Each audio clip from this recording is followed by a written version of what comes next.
Freelancer. तो हजाली, ये जो आईटी एक्सपोर्ट है वो कैसी जा रही है अभी? इसमें कोई गवर्नमेंट की क्या सपोर्ट है, पाकिस्तान सॉफ्टवेयर एक्सपोर्ट बोर्ड और ये सब नहीं, गवर्नमेंट की क्या चल देखें, रहा है? मैं आपको बताऊं, आई मस्ट इनकरेज अभी गवर्नमेंट अपने तौर पे कोशिश कर रही है, बहुत सारी चीज़ों में सपोर्ट हुई है, बहुत सारी चेंजेस नज़र आई हैं। पाशा जो है वो इस वक्त फोकस काम कर रही है, कोशिश कर रही है डेवलप करने की। लेकिन कमल देखें, एक बेसिक बिजनेस का एक बेसिक रूल है कि आपके पास रॉ मटेरियल होगा तो आपको प्रोडक्शन वायबल। अगर आपके पास रॉ मटेरियल नहीं होगा तो आपने टेक्सटाइल में, आप दुनिया में टेक्सटाइल को कैसे बीट करते हैं? आप टेक्सटाइल को बीट करते हैं कि आपको वहाँ पे जो है, एक तो आपको एक्सपोर्ट की सब्सिडी मिलती है, कॉटन मिलती है, कॉटन मिलती है, सब्सिडाइज कॉटन मिलती है, सब्सिडी ये वहाँ मिलती है, सब्सिडाइज इलेक्ट्रिसिटी मिलती है, लोन मिलते हैं, एसएमई फंडिंग हो रही होती है। मुझे बताइए कि आज इस पाकिस्तान में कोई ऐसा बैंक है जो मेरी 5 साल की बैलेंस शीट के ऊपर विदाउट कोलेटरल मुझे एक पेरोल दे दे? नहीं। हाँ, मेरे ख्याल में वो एक उनका बिजनेस लाइन होता है, बट वो that hardly meets your requirement. देखें, हमारे SME sector, specially tech sector को अगर हमें प्रमोट करना है और हमें आगे करना है तो हमें उसको इस तरह की लिक्विडिटी सपोर्ट देनी पड़ेगी। जितने भी फॉरेन रेमिटेंस डिपेंडेंट काम होते हैं मेरे पास लास्ट मंथ मैंने यूएस से मेरी रेमिटेंस आई, एक रेमिटेंस 2 फेजेस में आई, एक 23 को आई, एक 24 को आई। 23 वाली लैंड हो गई, 24 वाली जो है वो डिले हो गई फॉर सम रीज़न। यहाँ से बैंक ने उसको रिटर्न कर दिया, वो वापस चली गई, वहाँ पे पहले लट गई। वो करते करते मेरे पास वो 3 तारीख को आई। मेरे पास रेमिटेंस वहाँ से इशू हुई है, मेरे पास कोई ऐसी कोलेटरल, वो ऐसी अपॉर्चुनिटी नहीं है कि मैं अपना पेरोल अपनी 30 तारीख को चलाऊँ।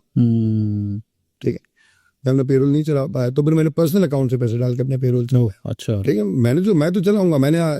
हमारा तो, हम तो इसको मतलब गिल्टी फील करते हैं इस बात को। पॉइंट आज आप उठा के ऑनेस्टली स्पीकिंग आप जाके देखें तो बहुत सारे सॉफ्टवेयर हाउसेस को छोटे छोटे लिक्विडिटी क्रंच हैं, जिसकी वजह से वो अपना राइट टैलेंट रिसोर्स, अपना टैलेंट जो है रिटेन नहीं कर पाते हैं। उनके लिए उनकी रेपुटेशन खराब होती है, उसका इम्पैक्ट उनके क्लाइंट के डिलीवरेबल्स के ऊपर आता है।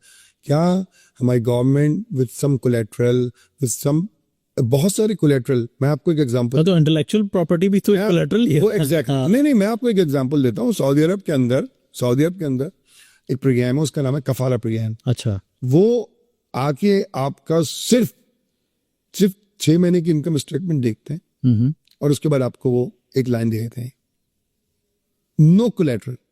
ओ अच्छा, नो कोलेटरल।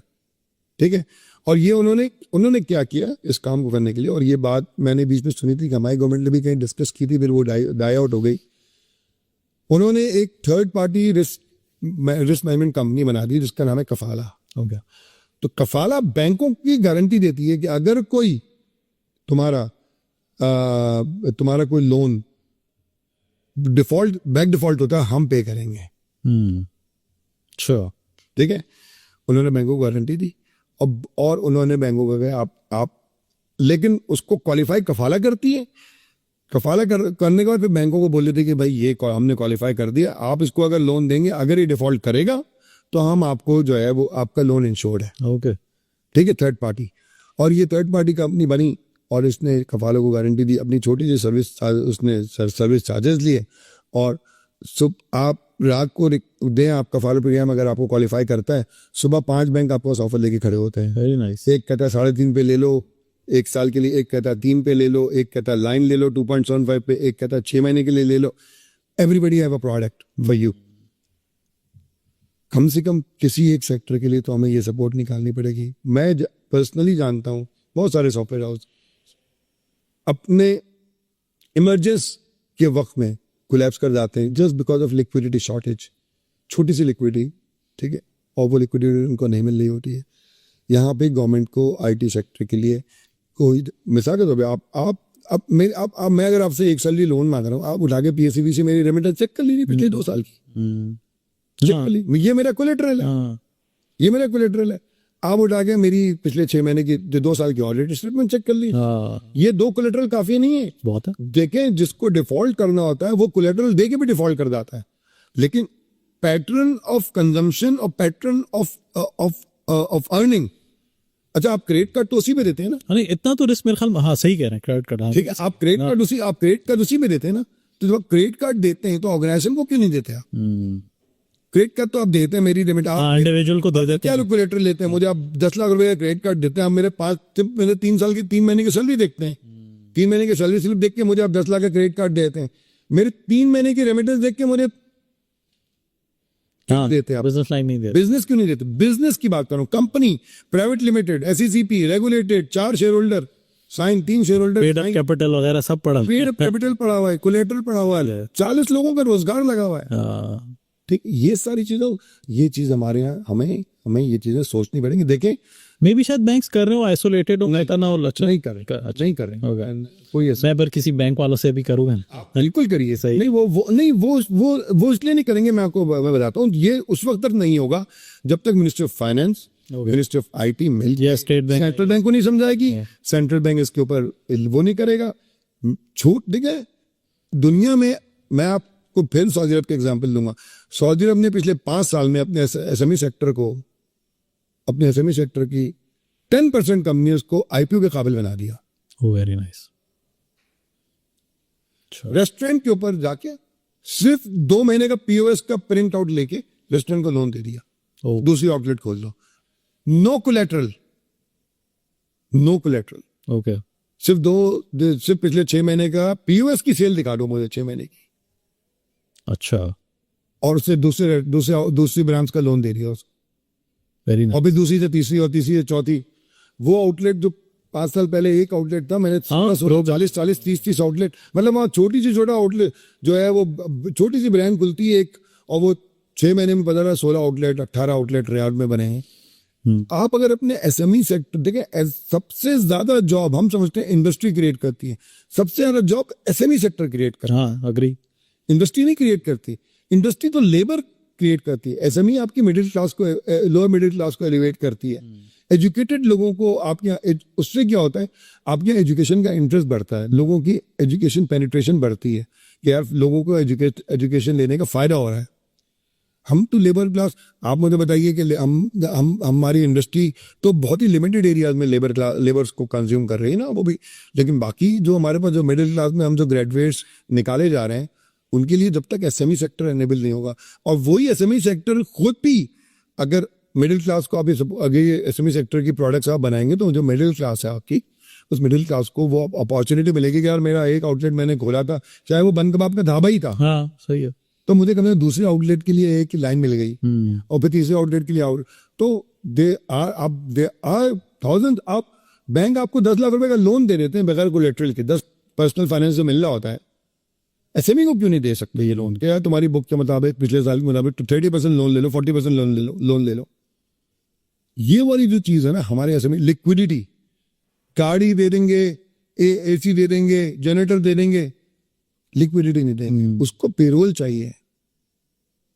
ये इस वक्त हमारे टेक सेक्टर, जो हमारी इमर्जिंग टेक सेक्टर है ना, देखें इससे होता क्या है, आप इस ऐसे टेक सेक्टर जब कोलैप्स करता है ना, तो उसका IP 0 हो जाता है। उस IP पे कितना टाइम लगा हुआ होता है, आप मार्केट में दुनिया में आप और पीछे आ जाते हैं। सही बात। आज की तारीख में आज अब एक सर्वे कर लें, अगर भाषा की मेंबर कंपनीज के ऊपर इंडिपेंडेंट सर्वे कर लें, मेरी इस पॉइंट ऑफ व्यू पे, कि people only need liquidity support to grow. आप अगर ये सवाल पूछें कि how much you can grow with just one payroll liquidity support, they'll tell you 20%. अच्छा, अगर एक पेरोल की लिक्विडिटी सपोर्ट से एक कंपनी 20% ग्रो करती है, तो आप सोचिए कि अगर 800 कंपनीज में से अगर 80 कंपनी भी 20% ग्रो कर जाती हैं, तो आपका स्केल कितना बड़ा हो जाएगा। मतलब में IT मिनिस्ट्री इसको पुश कर सकती है कि बात करें जो भी इसके स्टेक होल्डर्स हैं। आई डोंट नो, मैं मुझे नहीं पता, मैं तो सिर्फ ये सब चीजें देख के, अगर पाशा लेवल पे बात हो रही है तो I think I am sure IT minister सुन रहे होंगे। ये अल्लाह करे कि ये बात वहां तक आप पहुंचाएं उन तक। सही है। मगर ये कि ये कितना जरूरी है, और यकीन माने हम जितनी मेहनत कर रहे हैं, रेमिटेंस लाने की कोशिश कर रहे हैं, या हम वो अपना फॉरेन रेमिटेंस बढ़ाने की कोशिश कर रहे हैं, ये सब चीजें हो सकती हैं। थोड़ी सी कोई एक सपोर्ट मिल जाए, कोई एक बॉडी मिल जाए जो कि आपको मिडिल तौर पे आपको सपोर्ट कर दे कि हाँ ठीक है यार, हम इनको छोटा सा कोलेट्रल के बगैर हम जो इनको थोड़ी सी बिजनेस लाइन दे देंगे, 2 पेरोल की लाइन देना। आप 2 पेरोल की लाइन देना, आप देखेंगे यहाँ पे आपका आईटी सेक्टर कैसे रॉक करता है, उसको पीस ऑफ माइंड मिल जाए। वो अभी कोई बड़ा प्रोजेक्ट नहीं उठाता है, अंडर प्राइस सेल करना पड़ता है उसको, क्योंकि उसको पता है पेरोल आ रहा है भाई, मुझे पेरोल निकालना है। ये वो प्रॉब्लम्स हैं जो कि इनके हमारी आईटी को आप उठा के अपने नेबरिंग कंट्रीज में चेक करेंगे उनके पास कैसे कैसे प्रोडक्ट्स पड़े हैं। हाँ सही है। हमारे जिनकी हम मिसालें देते हैं, जिन्होंने 3 बिलियन से 300 बिलियन और 30 बिलियन की मार्केट बनाई, उनके बाद जाके आप देखेंगे किस तरह की प्रोडक्ट्स अवेलेबल हैं। हाँ बस एक्स्ट्रा पे नहीं हो सकता, सही कह रहे हैं। ठीक है, हाँ। ऐसे नहीं हो सकता ना।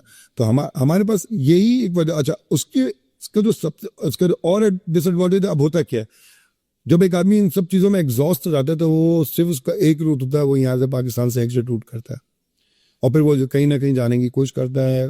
और अल्लाह का शुक्र है, टैलेंटेड आदमी होता है, कहीं ना कहीं उसको मिल ही जाता है, कोई ना कोई बेस मिल जाता है, beat Europe, beat Canada, beat America, beat Middle East, वो कहीं चला जाता है, वो चला जाता है। और फिर वो जब जाने के बाद फिर वो किसी और दूसरों के स्टार्टअप बना रहा होता है, और वो दूसरी मुल्कों के लिए हाँ सही है, दूसरे मुल्कों के लिए स्टार्टअप बना रहा होता है। तो हमारा तो फिर हम कैसे फिर किसी से कम्पीट करें? ऐसे क्या। थैंक यू सो मच गजाली। आई थिंक हमारी बड़ी अमेजिंग टॉपिक्स के ऊपर there is a lot to discuss. I think मैं और आप बैठे रहता हूँ। हाँ, तो हम 2 दिन बैठे रहेंगे। So thank you so much, आप आए यहाँ पे और बहुत खुशी हुई। तो नेक्स्ट इंशाल्लाह आपके साथ एक और सेशन भी करेंगे। Any time sir, thank you so much. Thank you very much. Thanks for coming. बहुत बहुत शुक्रिया जी। Keep watching CXO podcast.